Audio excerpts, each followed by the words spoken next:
And a little later, Patty Prasad will be with us with local news and weather and all that. But today we're talking about that movie you've been reading about and hearing about, Children of the Corn. And with us is the producer of that film, Don Borchers.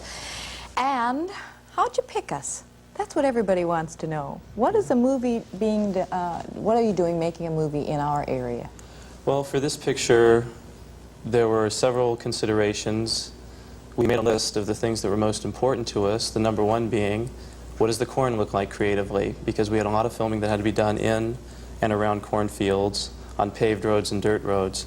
So that was our first consideration creatively. The second was we had to have a town of under 1,000 that we could use as our main town in the picture that would physically let us close all traffic off for 2 business days. And that was some places where we thought this would be perfect corn, and then the town wouldn't cooperate. We had to be able to house an entire company here. We found some places in some different states near colleges that were very good for us, but because of the intense football season, we could not have hotel rooms on weekends, which left us out, and we could not use those places. A little tent on the weekend would have been good, yeah. And another major consideration was the fact that at one point, as it was in the newspaper here, we have a huge explosion in a cornfield. And there again, there were some places that wouldn't let us do our pyrotechnics. So when we considered all these things and the cooperation of local people, this was the ideal place for us to film. Had it ever occurred to you that you might make a film in Sioux City and Whiting and Salix, Iowa? I guess maybe we think it's more bizarre than it is. Well, the history of the project, Stephen King had written this short story, Children of the Corn, in a book called Night Shift, which was published years ago. It was one of the first attempts he took at writing a screenplay. The screenplay's been around for several years. Many different production companies at different points in time had been involved in the development and attempted production of the piece. We were the first ones to actually do it. They had gone so far as to scout locations on a number of times, and they had found that Iowa had been successively the best place. So when the project was brought to us, it was brought to us with an understanding that we may very well be shooting in Iowa, only because, hey, we've been through this before. And so, Iowa doesn't look too bad for shooting this picture. Yeah, so what we did, we checked out 7 other states and we came to the same conclusion. This was the best one for this story. The title, Children of the Corn, okay, I'm a child of the corn, you know, I grew up out in the fields husking the corn, picking the corn. That's not, is that what we're talking about with Children of the Corn? Well, Stephen King, if you're familiar with his work, yes. They call him the master of suspense, terror, and horror as a writer. He's written a very frightening movie, and it takes place in a town called Gatlin, Nebraska, where a 14-year-old preacher boy has come into town years ago, and he's caught the interest of all the children in this town, and they've turned to him religiously.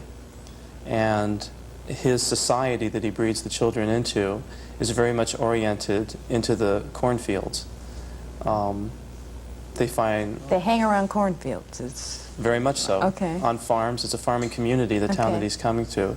All their industry there is based on their corn crops, and the piece deals very much with a study on how the children follow him dogmatically, without question, without reason. And what this story in particular deals with is how 2 people, Bert and Vicky, who are just like you or myself, everyday protagonists in a film who just come into the piece, a series of circumstances lead them to the point they now have to drive through Gatlin, Nebraska. So now they will directly interface with the children of the corn. And become involved. I've driven through some towns where I've wondered what might happen if I stopped for a day. It's that kind of thing. Completely Very unexpected, much. Happens.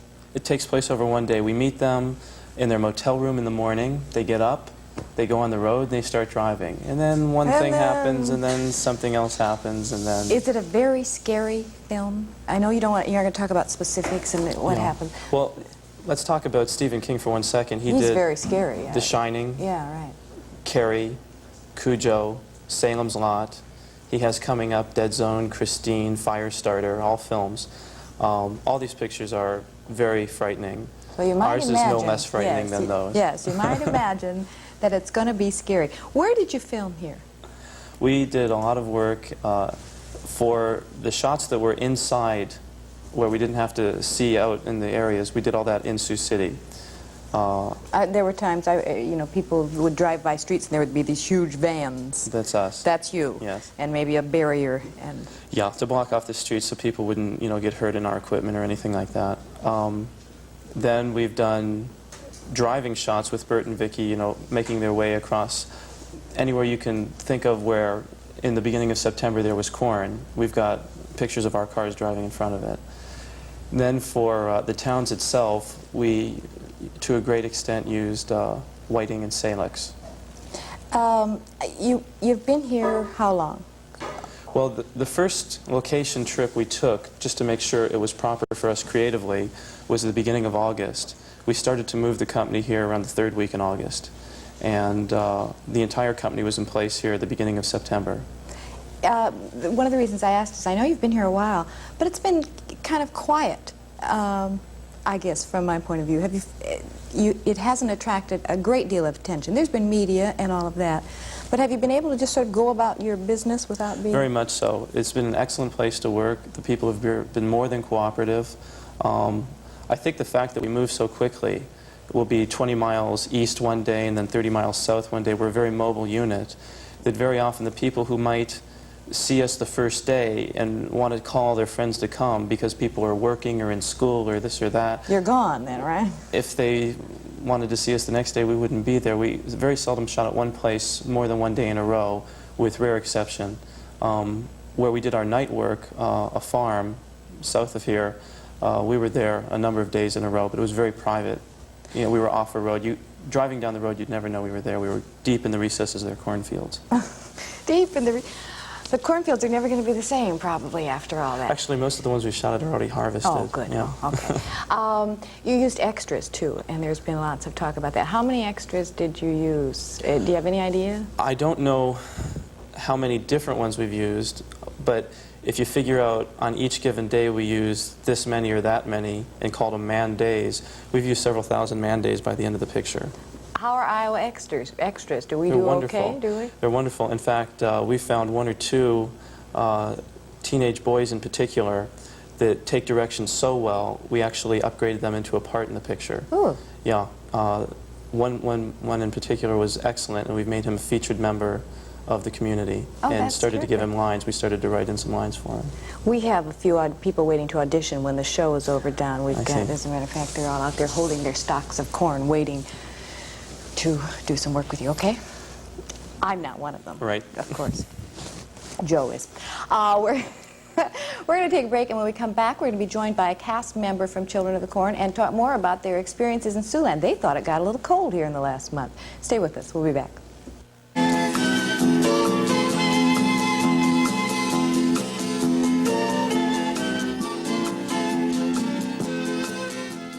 And we're here. Don Borchers is still with us, who's producer of the film Children of the Corn, and we've been joined by, let me see if I say it, Julie Maddelena. That's right. That's yes. a beautiful name. Thank you. Maddelena, who is in the show, one of the cast members in the film. What's your part? What do you play? Well, I play Rachel, and she's one of the 3 children that lead all of the younger children to do some not so nice things. Aha. And Are you good at it? At getting them to do some not so nice things? well, let me just say they're good followers. Ah. Okay. All right. So you wouldn't be called a good guy No, in the film? not at all. Okay. No. All right.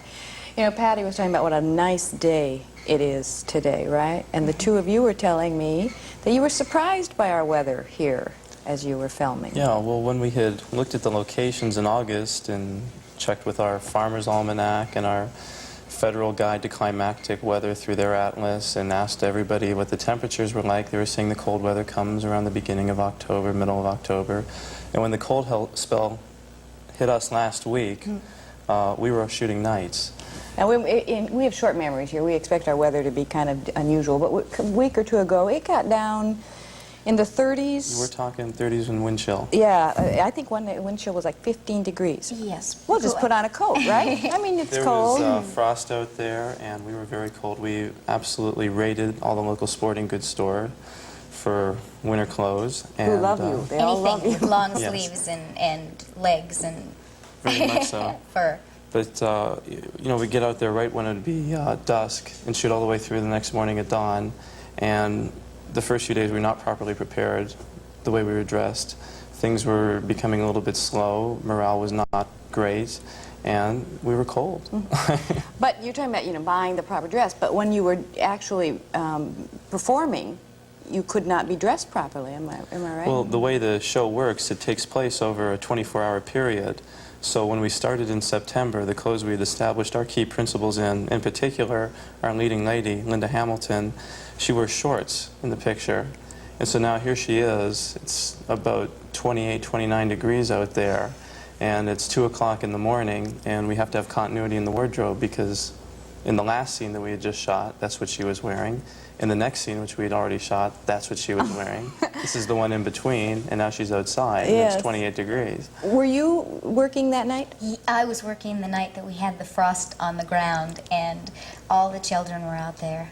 Everybody was, and it was very cold. I mean, what's it like? You have to pretend to not, I mean, not only do you have to act, which is a job in itself, but you have to add to it, what, pretending. Yes, you have to pretend you don't see the frost on the tip of your nose and the smoke, the breath coming out of your mouth. Yes, it was very difficult. We had warm clothing on as much as we could round up for all of the actors and between the takes and between the shots. And then, of course, the call came when we were ready to shoot. We had to drop our jackets, and the crew was wandering around with their 14 layers of clothing on, and their mittens, and their snow wear, and their after-ski boots. Saying, nobody told me this was going to be, right? Exactly, yeah. Neither of you, well, I said neither of you is from the Midwest. Don, you spent some time in Indiana. Yes, I went to college at Notre Dame. And we Islands maintain that's not Midwest, that's East, but we think it's New England, I think. But, Julie, you haven't spent any time. No. What have you learned about this area? Well, we've learned about the unpredictable weather, to say the least. Yeah, well, yeah, okay. We got a tornado for you yet? I don't know. I think we heard one was predicted and missed us. Oh, But that was one of the days I was We tried to home. give you everything we had. We appreciate that. Okay. We do. Thank you. We've found that, I know I have found that I've really enjoyed the people quite a bit, mostly on location. When the actors have lots of time to stand around and wait while that other business is being taken care of, we have a lot of chances to talk to the locals. And they always have a lot to offer. They really do. They have anything about their way of life to share with us. We have chances to shop in the little shops and on location and really get a feel for the Midwest. Is it different? I mean, are the people different? We think we are. We think we're kind of nice and down to earth and all of that. Maybe in Los Angeles people are that way too. Well, I've filmed on locations around the country and world, and I found that specifically everywhere people are nice if you're nice for them, the way you're treated. The only differences are in the cultural backgrounds. What one city finds to be very important and put emphasis on, another city might not have at all. I've gotten the impression from the talking we've done sort of off camera, you know, people say, what does a producer do? I know there are lots of things you do, but you've mentioned worry. Yes. That's the producer's job? It's the prime function Well- of producers. Well, but Stop spending money, shoot faster, get home. The easiest way to look at it is, but a lot of people are confused between a producer and director, what they do. The producer is ultimately responsible from the time the script is written to the time you see it in the theaters. He is responsible for putting it there. Now, the director takes the creative reins, particularly during the time you're physically shooting the picture. When you're shooting the picture, in some cases, stories have been told where the directors kick the producer off the set. Leave me alone, let me Right. work. There can only be one captain to any ship, and I guess the way you would look at it would be the captain of the ship while you're filming is the director, and he does everything to prepare for that film weeks ahead of time and works with the producer there, and then runs the show during the time the show is filming, and then after the show is finished filming and they're in the post-production editing the picture and putting the sound and music on, then there again he's working with the producer rather than having that separate function. But the director will tell the actor to stand here and point the camera there and move the camera this way. The producer will hire the director, and the director works for the producer. I can tell you've worried a lot. A great deal. Yes. You really look I had old. 2 inches more of hair You're probably here. really 14, right? The film is going to be released when? In March. In March. Children of the Corn, watch for it. You're going to see scenes from our area around. Be scared and enjoy, right? And we have to say hello to Pinky and Susan. Hi. Hi. Hi, Pinky and Susan. Stay with us. We'll be back with Patty Prasad.